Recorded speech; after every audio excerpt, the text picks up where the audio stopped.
Здравейте отново с темите след 8. Както знаете, при масирана акция вчера прокуратурата задържа шефа на комисията по хазарта и нейни служители. Акция имаше и във всички офиси и жилища на бизнесмена Васил Божков, включително и в резиденцията му в парк Витоша. Той се издирва с европейска заповед за арест, като срещу него вече има повдигнати обвинения. Кой е Васил Божков?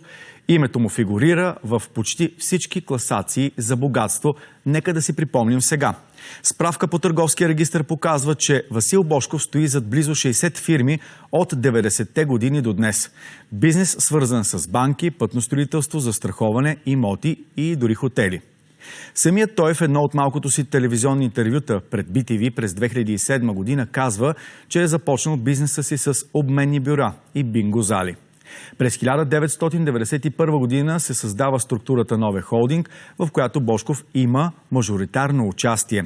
А година по-късно той създава агенцията за спортни залагания Еврофутбол, в която по-късно запазва миноритарен дял. И още, през 2016 година създава и компанията Национална лотария, чиято дейност е в основата на скандала през последните седмици. През 1999 година купува ЦСК и го управлява до 2006 година. Миналата година стана собственик на другия голям столичен клуб Левски. През годините Васил Божков събира, съхранява и изгражда голяма колекция от антични предмети. Най-високата обществена позиция, която е заемал като председател на бизнес клуб Възраждане. Това е като припомнене до този момент за Васил Божков и неговата дейност през годините. Сега обаче знаете, че прокуратурата му повдигна 7 обвинения, само припомням част от тях. Ръководител на организирана престъпна група, принуда, опит за подкуп на длъжностно лице, подбудителство към престъпление по служба и обявен за общодържавно и международно издирване. Сега Васил Божков е на пряката ни телефонна линия. Добро утро, господин Божков. Добро утро. Може би основният въпрос от вчера е: къде се намирате? В момента не съм в България. Може ли да ни кажете къде сте? Мисля, че това не е най-важният въпрос. Със сигурност, но сте обявен сте за общодържавно и международно издирване. Това притеснява ли ви? Значи живеем във време, може би, като времето на Гьобелс. Прокуратурата прави пропаганда. Къде съм обявен, от какво съм обявен? Още нищо не знам. Все обвинения повдигнали. Какво целяха да разроват 13 офиса, да арестуват хора, които нямат нищо общо с това? Точно какви доказателства могат да намерят тези обвинения? Казвате 13 офиса. Какво са търсили в тези 13 офиса? Точно това не мога да ви кажа. Вие задихте обвиненията. Какви обвинения? Какви доказателства могат да намерят? Мисля, че в офисите има доказателства за всички тия обвинения, които и да са. Второ, презумпцията, че съм виновен, която е насажда от господин Гешев и че дължа пари, нека да прочете търговското право. Ако компанията дължи пари, те се правят актове, могат да се обжалват, могат да се платят и така нататък. Националната лотария е достатъчно богата компания да плати тези актове, ако се окаже, че наистина ги дължи. Освен това, законът е такъв, ние не сме го да решили, за че не дължиме нищо. Той самият скандал избухна по 100 лева на всеки пенсионер. Ние сме дали по 100 лева на всеки пенсионер. Ако държавата ни беше определила друго данък, може би нямаше да ги има и тия 500 милиона, които сме платили в бюджет. Нека да види закона за таксите. Той е ясен. Таксата се определя от органа, който извършва услугата. Кой не определил таксата? Органа, който не извършва услугата, поддръжка, издаване и поддръжка на лиценз. Къде е вината на компанията? Нека да не бъркаме търговския закон с наказателното право. Може би господин Гешев е силен в наказателното право, но не и в търговското. Тъй като вчера чухме различни обвинения за сумите, които дължите, ще минем по всички обвинения, но тъй като сам започнахте тази тема, дължите ли 210 милиона или всичко това пък се е случило, за да не ги дължите, по някакво лобистко законодателство, което е прието преди 5 години? Добре, нека пак да поясня, нека да не бъркаме търговското право с наказателното право. Аз съм акционер в компании. Васил Божков си е платил всички данъци до стотинки и винаги се гордял в това, че не дължа данъци и винаги се плащат данъци. А компанията има задължения, това са търговски отношения, може да ги платиме, ако ги имаме. Ако ги нямаме, не дължиме нищо. За мен всичко, като се загледа, всичко е по закон. Но менеджмента на компанията решава и определя, не акционери. Да сте чули някъде да са съдили акционери за нещо. И огромни компании по света дължат милиарди и плащат ги или не ги плащат. Ние не дължиме нищо. И генезиса на този закон мога да ви го разкажа. Как стана, как го гласува държавата, кой какво получи и кой какво загуби от този закон. Но може би това ще е тема на следващото интервю. Да, надяваме се да бъдете тук при нас и в студиото, защото темите свързани с вас са много, но наистина вие плащате по този начин в продължение на 5 години. Защо точно сега се повдига темата? Нали каза генезиса и защо точно сега, нека да остане за следващото интервю. Дали ще бъда в студиото скоро, не мога да ви кажа пред тази ситуация, извишение за виновност. Пред тази процедура на прокуратурата аз се опасявам да се върна в България. Вие се опасявате да се върнете в България, така ли? Естествено. Ние живеем по времето на Гьолов. Правим пропаганда. Той е виновен, той ще бъде изправен пред съда, ако е виновен. Дължи пари. Кои пари дължа? Или кои са тези престъпления? Подбуда към престъпление, даване на подкуп, опит за даване на подкуп. Дали може да се намерят такива документи или такива доказателства в някои от офисите? Защо трябва да се изземат парите на работещи компании, да се арестуват хора, нямащи нищо общо с това? Точно как да се върна пред това положение, кажете? Даже аз чувствам застрашен за живота си. Чувствате се застрашен за живота си и най-вероятно няма да се върнете по вашите думи, аз това разбирам, така ли? Точно така, ако се върна, сигурно ще ме арестуват веднага и какво случва с мен в ареста, не знам. Нали виждате, че правят неща, репресивни мерки, това са репресии. Това сме ги виждали в едни други времена. Даже по комунизма не е било така. И ако господин Гешев иска да търси престъпници, нека да се вгледа по-високо от комисията по хазарта. Във връзка с тези такси и този закон. Какво имате предвид? И коя по-висока позиция? Къде трябва да потърси престъпници? Гледайте по-нагоре от комисията. Кой е над комисията? Министъра. Кой е над министъра? Министър-председател. А защо трябва да търси главният прокурор виновниците там? Каква е вашата теза? Защо? Защото ако има виновници, за мен няма, защото всичко е по закона, те са там. Лобистко ли е било това законодателство, което е позволявало да си избирате каква точно такса да плащате? Естествено, че не. И това е бизнес решение. Може би е било добро за държавата. Държавата е получила 500 милиона. Иначе нямаше да получи нищо. Така. Не може механично да смяташ. Националната лотария не е спечелила парите, които твърди господин Гешов, че ги дължиме. А колко е спечелила? Къде да дължиме? Колко е спечелила за 5 години? Много по-малко. За всички за 5 години може би е спечелила няколко сотни милиона. Но при всички, даже по-малко, но при всички положения не тези, които те твърдят, че сме откраднали. И пак искам да отбележа, акционерите не плащат данъци. Аз си плащам личните данъци, когато получа дивиденти. Да, казахте за това разминаване между наказателното и търговското право. Има търговски закон, естествено. Обвиниха ме точно мене. Що ме обвиниха други акционери? Ами кажете вашето мнение. Какъв е вашия коментар? Защо сте обвинен вие, а не други акционери, след като казвате, че се бърка търговското и наказателното право? Не мога да кажа. Нямам представа. Така, много важен въпрос. Вие казахте също 7 обвинения, не разбирате, но да започнем с основното. Ръководител на организирана престъпна група. Какво стои за това според вас? Според мен за това стои бръщолевенията на едни луди хора, които един път твърдат едно, един път друго и са използвани за инструмент. Те твърдат, че работят с държавата. Може би държавата работи. Но всичко това е скалъпено и съшито с бели конци. От кого са използвани като инструмент? Може би от прокуратурата.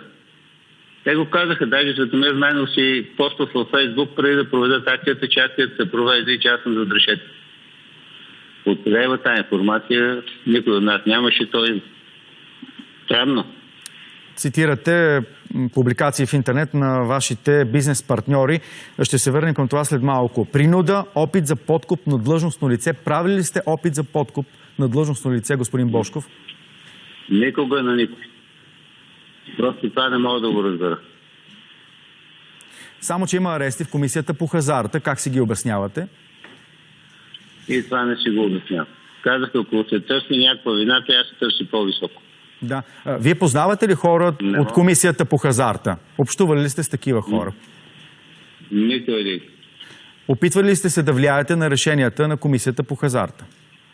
Естествено, че не. Как могат да влияят на решението на комисията по хазарта? Ами, вие сте сочен за един от най-влиятелните бизнесмени в България. Много строго регулиран. Да.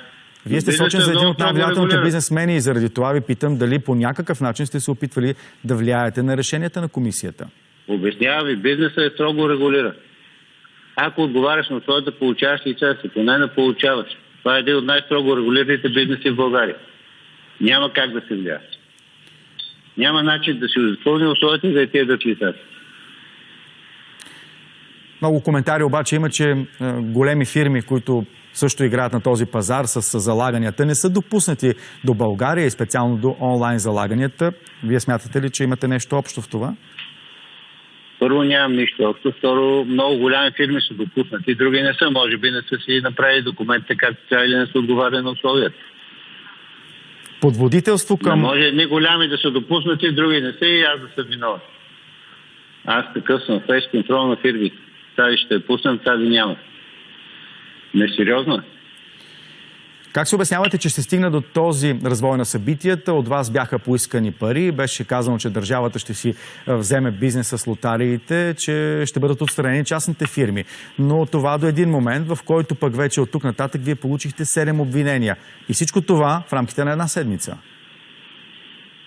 Предполагам, държавата се притесни. Понеже аз просто предупредих феновете на Левски, че ако национализират лотарията, няма да имам пари да издържам от клуба.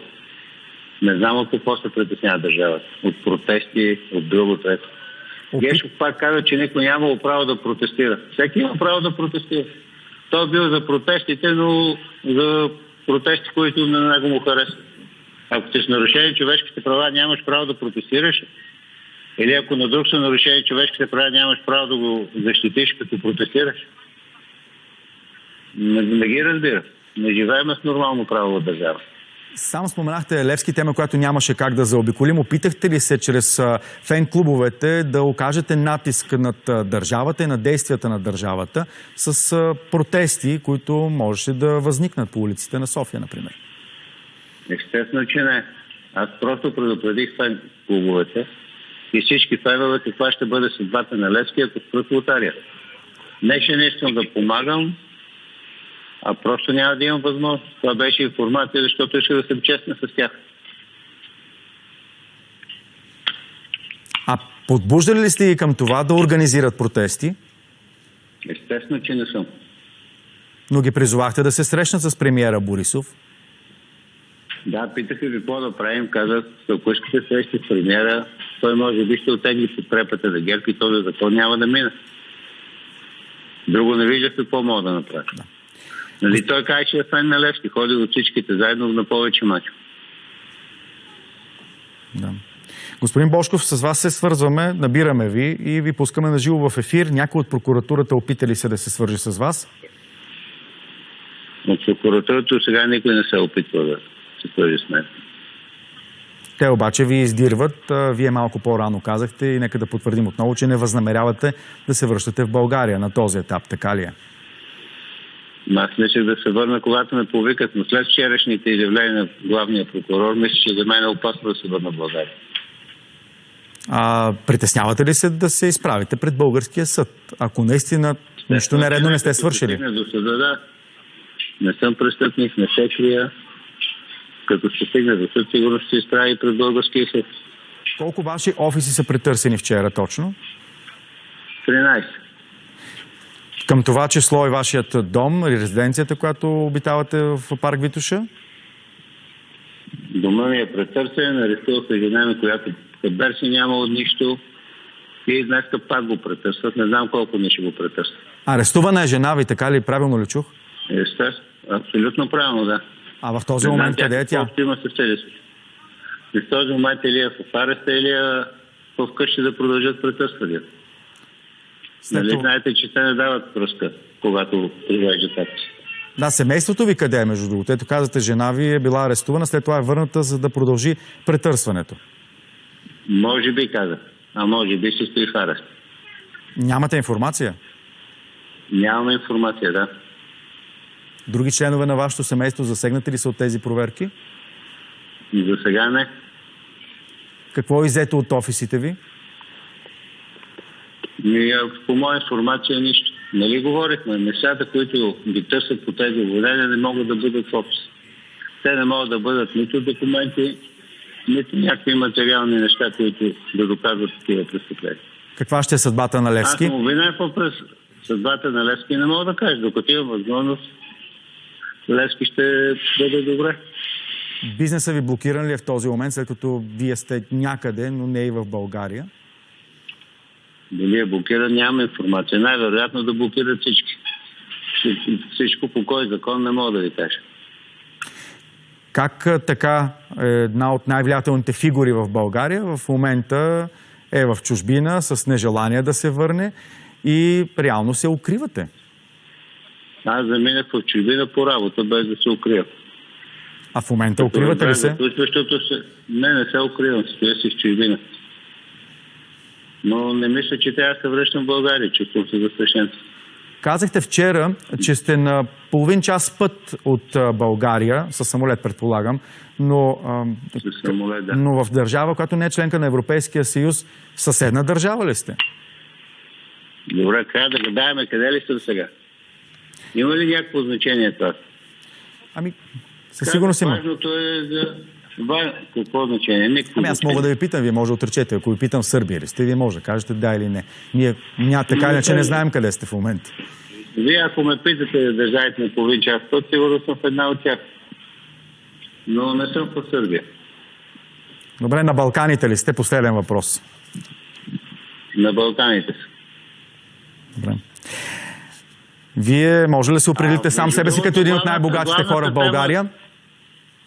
Не, това не знам. Никога не съм правил сметка кой колко е богат, кой е най-богат, кой е най-беден.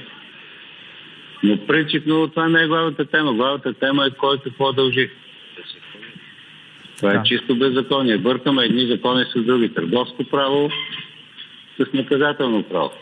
Казахте, че... Има някакви съмнения, че някоя компания не е платила, прехвърлят задълженията на мене. Казахте, че не сте правили опит да се свържете с премиера. Ограничена отговорност. Да. Не сте правили опит да се свържете с премиера. А трябва ли да се свържа с премиера? Не знам. Питам, защото това беше една от темите при срещата ви с феновете на Левски.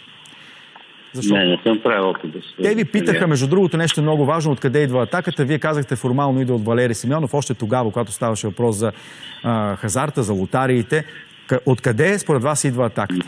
Но вие нали вижте, че изместите центъра? Фактически за този закон, който противоречи на Конституцията, никой не говори. Откъде идва атаката? Сигурно някой ще да вземе бизнес. Ако ви имате лиценз за лотарийни игли до 2027, ако не ме лъжа паметта, възнамерявате ли пък да съдите България за това, че по някакъв начин се нарушават правата ви? Поне до този момент. Докато няма факти, не възнамерявам нищо да правя. Добре. Надяваме се отново да се свържем с вас по телефона, ако не сте решили да се върнете в България. На пряката ни телефонна линия бизнесменът Васил Божков, който, както каза, е в чужбина, намира се в балканска държава, поне това разбираме от него, която не е член на Европейския съюз, близо до България. Страхува се за живота си и не възнамерява да се прибере, тъй като смята, че действията от страна на прокуратурата и държавата според него са противозаконни, бърка се търговското с наказателното право и той като акционер не би трябвало да подлежи на подобни санкции. Също така твърди, че не дължи никакви пари, защото Националната лотария е изплащала дължимите такси по закон, който е приет през 2014 година и още за това, че ще остане най-вероятно в чужбина, докато по някакъв начин ситуацията не се промени.